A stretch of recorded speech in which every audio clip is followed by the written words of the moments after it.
এই যে দুটো ইয়ারবাডস, এই যে বক্স, একটা ওর পাপার একটা আমার। এই যে এটা নাকি ওর খেলার জিনিস। কি হলো আমার দিকে কেন আবার? আচ্ছা ঠিক আছে ঠিক আছে। আচ্ছা এটা কি তোর করতাল, খোল করতাল? হ্যাঁ রাতের ডিনার কমপ্লিট। এই যে এখন খেলা হচ্ছে, এখন প্লে টাইম।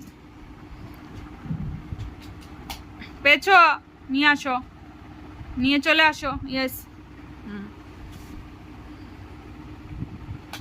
আবার এই যে ঘরে এখন টুনি লাগানো, তাই টিউব লাইট আর জ্বালা হয়নি। এই যে উঠেই দেখো দাঁড়িয়ে পড়লো একা একা। আচ্ছা এখন তাকে তেল মালিশ করব, করে একদম ফুল হাতা জামা টামা পরিয়ে শোয়াবো। তার আগে একটু খেলছে, খেলে নিক, খাবারটাও হজম হয়ে যাবে। চলো গুড নাইট।